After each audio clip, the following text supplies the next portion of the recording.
In a single night, the most powerful army of the ancient world was reduced to a field of corpses. There was no battle. There was no resistance. There wasn't even a war cry.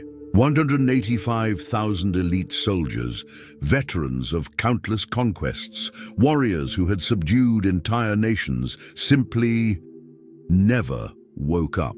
The year was approximately 701 BC, and the place the surroundings of Jerusalem. The Assyrian Empire, under the command of the feared Sennacherib, had built the most efficient war machine the world had ever known. Their siege techniques were unbeatable, their tactics of terror legendary. Their soldiers, trained from childhood, formed a professional army that knew no defeat. But that night, something extraordinary happened, something that would alter the course of history and echo through millennia. A supernatural intervention so precise, so devastating, that even the Assyrian records, known for their military propaganda, could not entirely conceal it. This is the story of how the God of Israel confronted the most powerful empire of its time. A narrative intertwining faith, politics, warfare, and the supernatural. A tale that compels us to ask, what happens when human pride dares to challenge divine power? The history of the Assyrian Empire is one of the most impressive and terrifying in the ancient world. From the banks of the Tigris River, in what we now know as Iraq, arose a civilization that would forever transform the art of war. As the book of Isaiah, chapter 10, verses 13 and 14 recounts, the king of Assyria himself boasted, saying, "By the strength of my hand I have done this, and by my wisdom, because I have understanding. I removed the boundaries of nations. I plundered their treasures. Like a mighty bull, I brought down their inhabitants. As one reaches into a nest, so my hand reached for the wealth of the nations. As people gather abandoned eggs, so I gathered all the countries, and no one flapped a wing or opened their mouth to chirp." The Assyrians became a superpower through revolutionary military innovations. They were the first to create a permanent, professional army, an unprecedented concept in an era when most nations relied on farmers who dropped their tools to fight only during times of war. The Assyrians developed advanced siege weapons, including mobile towers and covered battering rams, capable of demolishing the strongest walls of their time. But perhaps their most effective weapon was psychological terror. As seen in 2 Kings, chapter 18, verse 27, they did not hesitate to use brutal threats. Assyrian envoys would openly describe the suffering awaiting those who resisted, stating that people would be forced to eat their own filth and drink their own urine. When Sennacherib ascended the Assyrian throne, he inherited this war machine and perfected it further. Historical records found in Nineveh, his capital, reveal an extraordinarily organized military system. Training began in youth, with brutal exercises that turned boys into relentless soldiers. The army was divided into specialized units: archers, cavalry, heavy infantry, and siege engineers, each with a distinct battlefield role. As told in 2 Kings, chapter 18, verses 19 to 25, Sennacherib's arrogance matched his military might. His messengers mocked other kingdoms, asking, "On what are you basing this confidence of yours? You say you have strategy and military strength, but it is only talk. On whom are you depending, that you rebel against me?" Sennacherib's campaign against the Western nations was devastating. Like an unstoppable wave, the Assyrian army swept through the region. As recorded in 2 Kings, chapter 17, verses 5 and 6, they had already conquered the northern kingdom of Israel years earlier. The king of Assyria invaded the entire land, marched against Samaria, and laid siege to it for 3 years. In the 9th year of Hoshea, the king of Assyria captured Samaria and deported the Israelites to Assyria. The wealthy Phoenician cities, renowned for maritime trade, fell one after another. The Philistines, ancient enemies of Israel, were subdued. The path to Egypt seemed inevitable, and Judah stood directly in the path of this military juggernaut. As described in 2 Kings, chapter 18, verses 13 to 16, terror finally reached Jerusalem's gates. In the 14th year of King Hezekiah's reign, Sennacherib, king of Assyria, attacked all the fortified cities of Judah and captured them. The destruction was systematic and relentless. City after city, fortress after fortress, the Assyrians proved why they were deemed invincible. Panic spread across Judah. Refugees from the conquered cities flooded into Jerusalem, bringing horrifying stories of Assyrian brutality, as described in 2 Chronicles chapter 32, verses 1 to 8. King Hezekiah tried to prepare the city for the inevitable siege, fortifying walls, storing supplies, and organizing defenses. Attempts to form alliances with other nations, particularly Egypt, proved futile. As Isaiah had warned in chapter 30, verses 1 to 3, "Woe to the obstinate children, declares the Lord, to those who carry out plans that are not mine, forming an alliance, but not by my spirit, heaping sin upon sin, who go down to Egypt without consulting me, who look for help to Pharaoh's protection, to Egypt's shade for refuge. But Pharaoh's protection will be to your shame.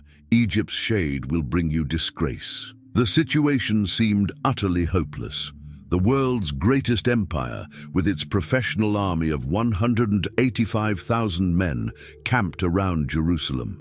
Their siege machines were visible from the city walls, and their soldiers, veterans of hundreds of battles, awaited only the order to attack.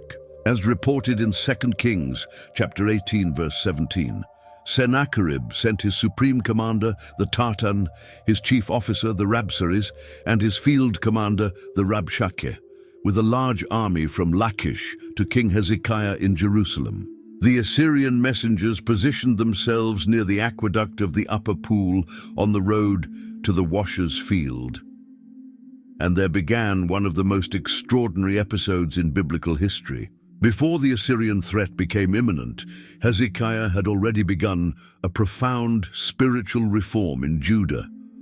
As we read in 2 Chronicles chapter 29, verses 3 and 4, "In the first month of the first year of his reign, he opened the doors of the temple of the Lord and repaired them. He brought in the priests and the Levites, assembled them in the square on the east side." This was not a superficial reform. In 2 Kings chapter 18, verses 3 to 6, the Bible tells us, "He did what was right in the eyes of the Lord, just as his father David had done. He removed the high places, smashed the sacred stones, and cut down the Asherah poles. He broke into pieces the bronze serpent that Moses had made, for up to that time the Israelites had been burning incense to it. Hezekiah trusted in the Lord, the God of Israel. There was no one like him among all the kings of Judah, either before him or after him. He held fast to the Lord and did not stop following him. He kept the commands the Lord had given Moses." The purification of the temple was thorough.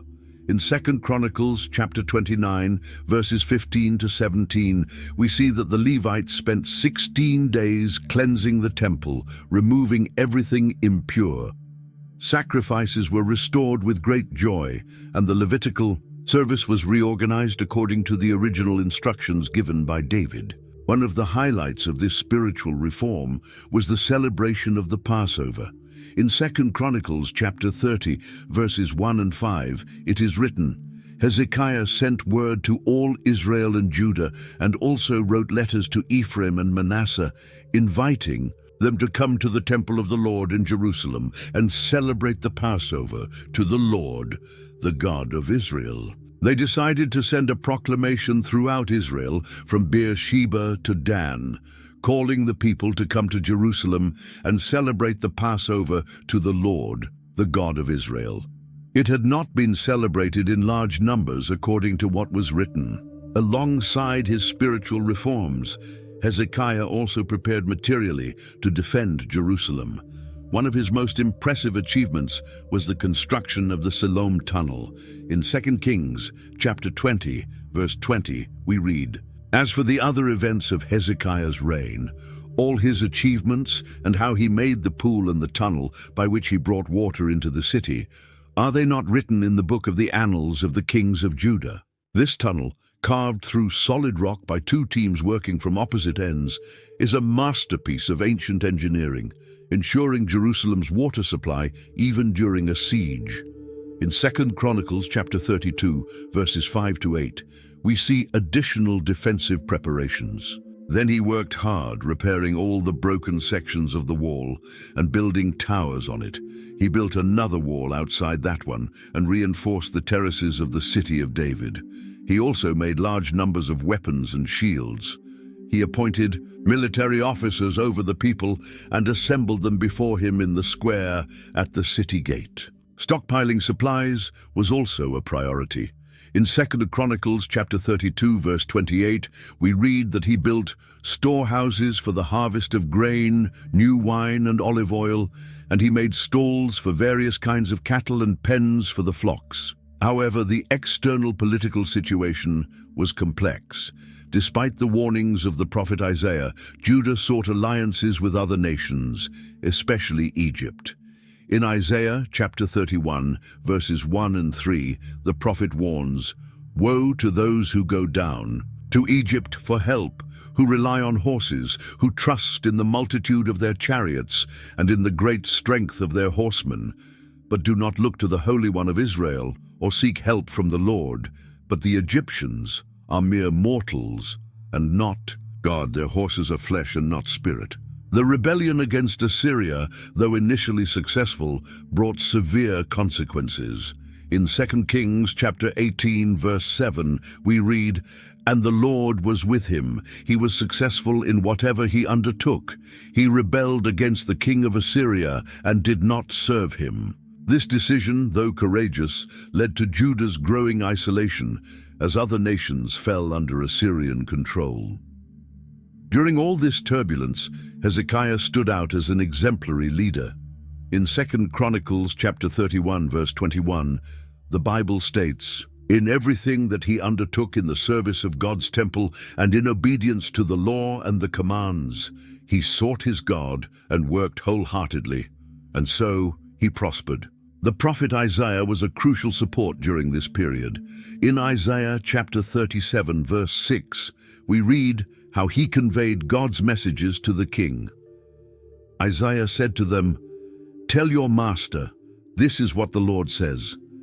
Do not be afraid of what you have heard, those words with which the underlings of the king of Assyria have blasphemed me." The mobilization of the people was remarkable. In 2 Chronicles chapter 32, verses 6 and 7, Hezekiah appointed military officers over the people and assembled them before him in the square at the city gate and encouraged them with these words, "Be strong and courageous. Do not be afraid or discouraged because of the king of Assyria and the vast army with him, for there is a greater power with us than with him."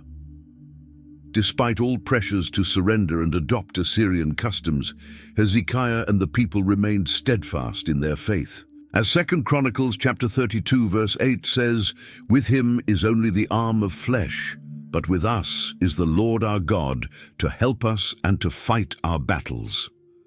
Thus, as the Assyrian army advanced closer to Jerusalem, the people remained united under their king's leadership, who had prepared the city both spiritually and materially for the confrontation ahead. The moment everyone in Jerusalem feared finally arrived. In 2 Kings chapter 18, verse 17, the Bible tells us, "The king of Assyria sent his supreme commander, his chief officer, and his field commander with a large army from Lachish to King Hezekiah at Jerusalem." The sight was terrifying. Thousands of professional soldiers, their armor gleaming in the sun, their siege machines ready to attack. The Assyrian army was far from disorganized. In 2 Chronicles chapter 32, verse 1, we read, "After all that Hezekiah had so faithfully done, Sennacherib king of Assyria came and invaded Judah. He laid siege to the fortified cities, thinking to conquer them for himself. They established their camp strategically, surrounding Jerusalem to control all supply routes and avenues of escape. The Assyrians' first strategy was to establish a total blockade. As shown in Isaiah chapter 36 verse 2, they positioned themselves by the aqueduct of the upper pool on the road to the launderer's field. This was a crucial point for the city's water supply, demonstrating their detailed knowledge of Jerusalem's vulnerabilities. However, the real attack began with words, not weapons. In 2 Kings chapter 18, verses 19 to 20, the Rabshakeh, chief spokesperson for Sennacherib, launched a devastating campaign of psychological warfare. The chief officer said to them, "Tell Hezekiah, this is what the great king, the king of Assyria, says. On what are you basing this confidence of yours? You say you have strategy and military strength, but mere words. On whom are you depending that you rebel against me?" The choice of language for these provocations was deliberate.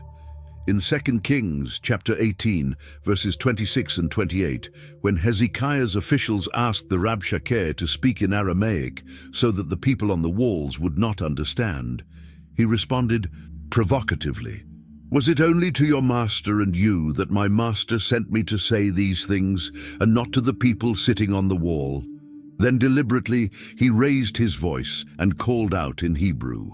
The Rabshakeh's speech was a masterpiece of psychological manipulation. In 2 Kings chapter 18, verses 32 to 35, he sought to seduce the people with promises. "Do not listen to Hezekiah. This is what the king of Assyria says. Make peace with me and come out to me. Then each of you will eat fruit from your own vine and fig tree and drink water from your own cistern, until I come and take you to a land like your own, a land of grain and new wine, a land of bread and vineyards, a land of olive trees and honey. Choose life and not death." A comparison with other defeated gods was another tactic. As recorded in 2 Kings chapter 18, verses 33 and 34, the Rabshakeh argued, "Has the God of any nation ever delivered his land from the hand of the king of Assyria? Where are the gods of Hamath and Arpad? Where are the gods of Sepharvaim, Hena, and Ivah? Have they rescued Samaria from my hand?"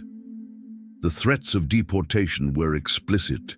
In 2 Kings chapter 18, verse 32, he warned that those who resisted would be taken to a distant land. The people of Jerusalem were well aware of the fate of the 10 northern tribes, deported years earlier to distant lands. Yet Jerusalem's response was remarkable. In 2 Kings chapter 18, verse 36, it says, "But the people remained silent and said nothing in reply, because the king had commanded, 'Do not answer him.'" This silence was not a sign of weakness, but of discipline and obedience. Their confidence in the city's fortifications was well-founded. According to 2 Chronicles chapter 32, verses 5 and 6, Hezekiah had worked hard, repairing all the broken sections of the wall and building towers on it. He also built another wall outside that one.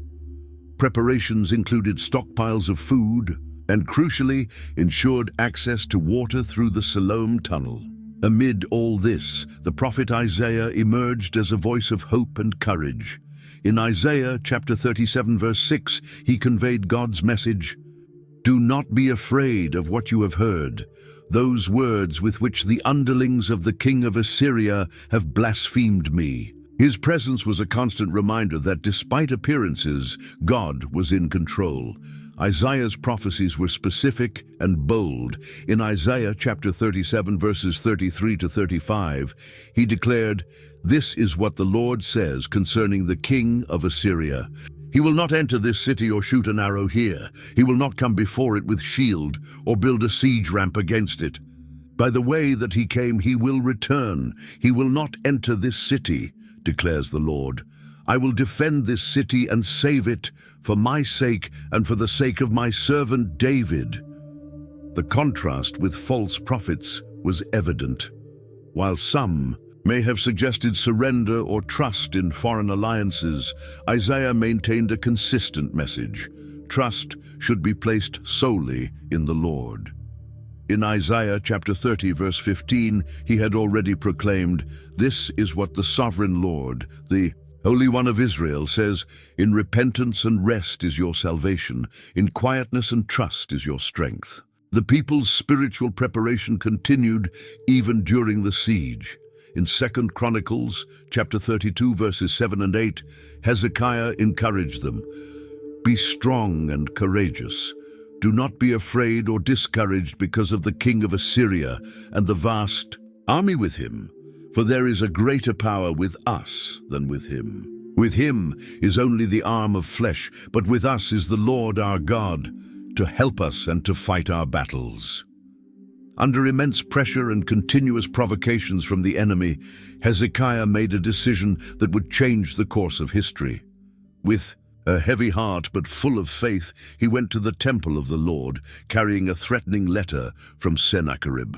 The crisis reached its peak when Sennacherib sent a letter directly to Hezekiah. In 2 Kings chapter 19, verses 9 to 13, the Assyrian king sent messengers with a letter that openly challenged God's power.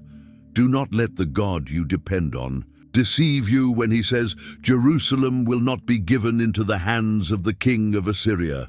Surely you have heard what the kings of Assyria have done to all the countries, destroying them completely. And will you be delivered? Did the gods of the nations that were destroyed by my predecessors deliver them?"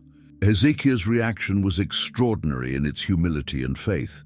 In 2 Kings chapter 19, verse 14, it states, "Hezekiah received the letter from the messengers and read it. Then he went up to the temple of the Lord and spread it out before the Lord." This symbolic act demonstrated total dependence on God. There was no war council, no meeting with generals. He went directly into the presence of the Lord.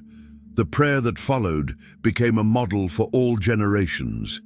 In 2 Kings chapter 19, verses 15 to 19, we find his words, "Lord, the God of Israel, enthroned between the cherubim, you alone are God over all the kingdoms of the earth. You have made heaven and earth. Give ear, Lord, and hear. Open your eyes, Lord, and see. Listen to the words Sennacherib has sent to ridicule the living God." The structure of this prayer is deeply significant. First, Hezekiah acknowledges who God is, the only true God, creator of all.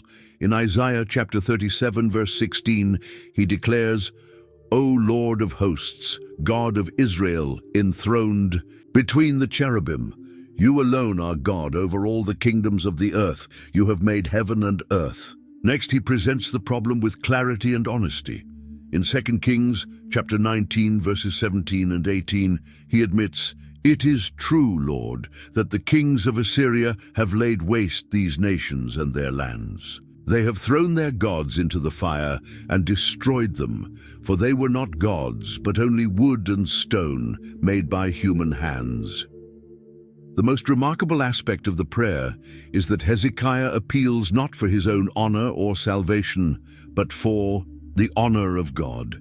In 2 Kings chapter 19, verse 19, he pleads, "Now, Lord our God, deliver us from his hand, so that all the kingdoms of the earth may know that you alone, Lord, are God." The divine response was immediate. In Isaiah chapter 37, verse 21, we read, "Then Isaiah son of Amoz sent a message to Hezekiah. This is what the Lord, the God of Israel, says. Because you have prayed to me concerning Sennacherib, king of Assyria, this is the word the Lord has spoken against him." The prophecies that followed were specific and bold. In 2 Kings chapter 19, verses 32 to 34, God promises, "Therefore this is what the Lord says concerning the king of Assyria. He will not enter this city or shoot an arrow here. He will not come before it with a shield or build a siege ramp against it. By the way that he came, he will return. He will not enter this city, declares the Lord. I will defend this city and save it for my sake and for the sake of my servant David." As an additional assurance, God offered a supernatural sign. In 2 Kings chapter 19, verse 29, Isaiah prophesies, "This will be the sign for you, Hezekiah. This year you will eat what grows by itself, and in the second year what springs from that. but in the third year sow and reap, plant vineyards and eat their fruit." The contrast with other nations that trusted in human alliances was striking. In Isaiah chapter 30 verses 1 to 3, we see the warning that had been given. "Woe to the obstinate children, declares the Lord, who carry out plans that are not mine, who form an alliance, but not by my spirit, heaping sin upon sin, who go down to Egypt without consulting me, who look for help to Pharaoh's protection, to Egypt's shade for refuge." The example of Egypt was particularly relevant. In Isaiah chapter 31 verses 1 and 3, the prophet had warned, "Woe to those who go down to Egypt for help, who rely on horses, who trust in the multitude of their chariots and in the great strength of their horsemen, but do not look to the Holy One of Israel or seek help from the Lord. But the Egyptians are mere mortals and not God. Their horses are flesh and not spirit." The fall of Samaria served as a grim reminder. In 2 Kings chapter 17 verses 5 and 6, it is recorded how the northern kingdom fell. The king of Assyria invaded the entire land, marched against Samaria, and laid siege to it for 3 years. In the 9th year of Hoshea, the king of Assyria captured Samaria and deported the Israelites to Assyria. The failure of human diplomacy was evident everywhere. Nations that relied on military and political alliances had been conquered one after another. In 2 Kings chapter 18 verses 33 and 34, Rabshakeh himself mocked, "Has the God of any nation ever delivered his land from the hand of the king of Assyria? Where are the gods of Hamath and Arpad? Where are the gods of Sepharvaim, Hena, and Uvah?" But faith in Yahweh was different, as Hezekiah had declared in 2 Chronicles chapter 32, in verse 8, "With him is only an arm of flesh, but with us is the Lord our God to help us and to fight our battles." Now, having presented his plea before the Lord and received the divine promise through Isaiah, all the people waited to see how God would intervene on their behalf. As Jerusalem waited in silent expectation, the heavens prepared for an unprecedented divine intervention. In the 2 Kings chapter 19 verse 35, the Bible reveals what was about to happen. "That night, the angel of the Lord went out and put to death 185,000 men in the Assyrian camp." The heavenly mobilization echoed other crucial moments in Israel's history, just as in the Exodus, when in Exodus chapter 12 verse 23, we read that the Lord will pass through to strike down the Egyptians. Now another destroying angel was about to execute divine judgment. The nature of this warrior angel reminds us of 1 Chronicles chapter 21, verse 16, when David saw the angel of the Lord standing between heaven and earth, with a drawn sword in his hand extended over Jerusalem. The timing was significant during the night. In Isaiah chapter 37, verse 36, the text emphasizes this detail. "Then the angel of the Lord went out and struck down 185,000 in the Assyrian camp. When the people got up the next morning, there were all the dead bodies." The darkness of night serves as a somber parallel with the final plague in Egypt, when the angel of death also acted in the darkest hours. Divine justice in action was precise and devastating. As prophesied in 2 Kings chapter 19 verse 28, God had declared to Sennacherib, "Because of your rage against me, and because your insolence has reached my ears, I will put my hook in your nose and my bit in your mouth, and I will make you return by the way you came." The silence of that night must have been deafening. There were no battle cries, no trumpet sounds, no clashing swords. In 2 Chronicles chapter 32 verse 21, we read simply, "And the Lord sent an angel who annihilated all the fighting men and commanders and officers in the camp of the Assyrian king." The precision of the attack was supernatural. No soldier within the Assyrian camp had a chance to defend themselves. As promised in Isaiah chapter 31, verse 8, Assyria will fall by a sword that is not of man. A sword not of mortals will devour them. They will flee before the sword, and their young men will be put to forced labor. The supernatural terror of that night was absolute. In 2 Kings chapter 19, verse 35, the magnitude of the destruction is clear: 185,000 men, a number representing nearly the entire elite Assyrian army that had besieged Jerusalem. It was not a partial defeat or a temporary setback, it was a total annihilation. When the sun rose the following morning, an unimaginable scene was revealed. In Isaiah chapter 37, verse 36, the Bible describes the moment with shocking simplicity. When the people got up the next morning, there were only dead bodies. The Assyrian camp, which the day before was full of life and threats, had become a vast field of corpses. The ensuing panic was immediate. In 2 Chronicles chapter 32, verse 21, we read that Sennacherib returned in disgrace to his own land. The retreat was so disorderly and humiliating that the biblical text highlights it specifically. So the Lord saved Hezekiah and the inhabitants of Jerusalem from the hand of Sennacherib, king of Assyria, and from the hand of all others. He protected them on every side. The impact on neighboring nations was profound.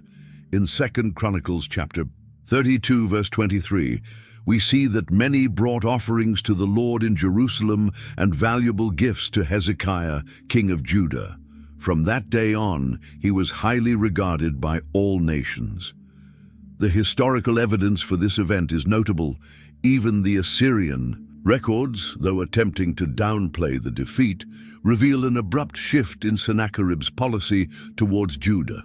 Sennacherib's prism, a significant archaeological discovery, mentions the siege of Jerusalem, but curiously does not proclaim its capture, an unusual omission for Assyrian records, which typically boasted in detail about their victories.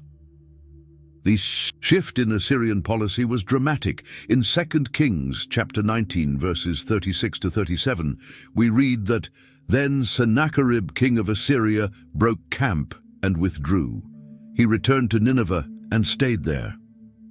This marked a turning point in Assyrian ambitions in the west. Jerusalem would remain the only capital to withstand the Assyrian Empire at its height. The Greek historian Herodotus, although writing centuries later with differing details, records a tradition of a supernatural disaster striking the Assyrian army in the region, indicating how the memory of this extraordinary event echoed through cultures and time. The historical legacy of this event was enduring. In 2 Chronicles chapter 32, verses 22-23, we read, "So the Lord saved Hezekiah and the inhabitants of Jerusalem from the hand of Sennacherib, king of Assyria, and from the hand of all others. He protected them on every side. Many brought offerings to the Lord in Jerusalem and valuable gifts to Hezekiah, king of Judah. From that day on, he was highly regarded by all nations." However, the event would not end there. Sennacherib's final fate was yet to come, and it would be as dramatic as his defeat at Jerusalem. The impact of divine intervention was immediate and profound. In 2 Chronicles chapter 32, verse 21, the Bible tells us, "Sennacherib, king of Assyria, departed and returned to his own land in disgrace. And when he entered the temple of his God, some of his own sons killed him with the sword."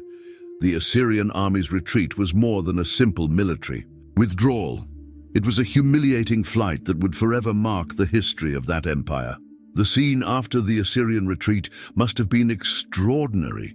In 2 Chronicles chapter 32, verse 23, we read, "Many brought offerings to the Lord in Jerusalem and valuable gifts to Hezekiah, king of Judah.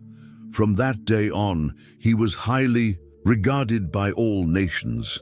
The abandoned Assyrian camp certainly contained vast military and material riches left behind in the haste of their flight. The celebration in Jerusalem was grand, as revealed in Isaiah chapter 37, verses 31 and 32. Once more a remnant of the house of Judah will take root below and bear fruit above. For out of Jerusalem will come a remnant, and out of Mount Zion a band of survivors. The zeal of the Lord Almighty will accomplish this. The supernatural deliverance greatly strengthened the people's faith. The influence on neighboring nations was immediate. In 2 Chronicles chapter 32, verse 22, it is recorded, "So the Lord saved Hezekiah and the inhabitants of Jerusalem from the hand of Sennacherib, king of Assyria, and from the hand of all others. He protected them on every side." The God of Israel had demonstrated his power in a way no one could ignore. However, Sennacherib's fate would be even more dramatic. In 2 Kings, chapter 19, verses 36 and 37, the narrative continues. "So Sennacherib, king of Assyria, broke camp and withdrew. He returned to Nineveh and stayed there. One day, while he was worshipping in the temple of his god Nisroch, his sons Adramelech and Sharezer killed him with the sword, and they escaped to the land of Ararat. And his son Esarhaddon succeeded him as king. The years in Nineveh after his defeat were marked by palace intrigues and conspiracies. Isaiah's prophecy was fulfilled in every detail. In Isaiah chapter 37, verse 7, the prophet had declared, "I will put a spirit in him, so that when he hears a certain report, he will return to his own country, and there I will have him cut down with the sword." The assassination of Sennacherib by his own sons in the temple of his god was the literal fulfillment of this prophecy. The transformation of Judah after these events was remarkable. In 2 Chronicles chapter 32, verse 27, we see that Hezekiah had very great riches and honor, and he made treasuries for his silver, gold, precious stones, spices, shields, and all kinds of valuables. The period that followed was one of great material and spiritual prosperity. The reforms initiated by Hezekiah continued with renewed vigor. In 2 Chronicles chapter 32, verse 26, we read that, "Then Hezekiah repented of the pride of his heart, as did the people of Jerusalem. Therefore the Lord's wrath did not come upon them during the days of Hezekiah. The people had learned a powerful lesson about humility and trust in God. The regional influence of Judah grew significantly. In 2 Chronicles chapter 32, verse 23, it is recorded that Hezekiah was highly regarded by all nations. This respect translated into positive alliances and beneficial cultural exchanges without compromising faith in Yahweh. The cultural development during this period was extraordinary. In Proverbs chapter 25, verse 1, we learn that the men of Hezekiah copied and preserved many of Solomon's proverbs, demonstrating an intellectual and literary revival during his reign. The spiritual strengthening was even more significant. In 2 Chronicles chapter 32, verse 8, Hezekiah's words echoed through the centuries. "With him is only the arm of flesh, but with us is the Lord our God to help us and to fight our battles." This truth had been demonstrated unmistakably. The spiritual legacy of these events was preserved in various psalms. Although we cannot identify with absolute certainty which psalms were composed specifically about this deliverance, many scholars see echoes of this event in psalms that celebrate divine deliverance, such as Psalm 46, verses 1 and 2. "God is our refuge and strength, an ever-present help in trouble. Therefore we will not fear, though the earth give way and the mountains fall into the heart of the sea." The memory of this event remained alive in biblical literature. In 2 Chronicles chapter 32, verse 20, we read that King Hezekiah and the prophet Isaiah son of Amoz cried out in prayer to heaven. This partnership between the faithful king and the true prophet became a model for future generations. The story we have just seen is not just a record of the past. It is a living testimony of God's extraordinary power. In a single night, the most powerful empire of the ancient world, discovered that no human force can compare to the power of the God of Israel. 185,000 soldiers, a number that still amazes us today, fell before divine power. If this story touched your heart and brought you a new perspective on God's power in your life, share this video. Let others also discover how God can transform seemingly impossible situations. If you are not yet subscribed to the channel, this is the perfect moment to join our community. We have many more incredible stories like this to share, more extraordinary moments from the Bible to explore together. Activate the notification bell so you won't miss our upcoming videos, where we will continue discovering the wonders of God's Word together. After all, the same God who defended Jerusalem that night is still alive and powerful today. See you in the next video, and remember, just as Hezekiah discovered, there is no situation too big for our God.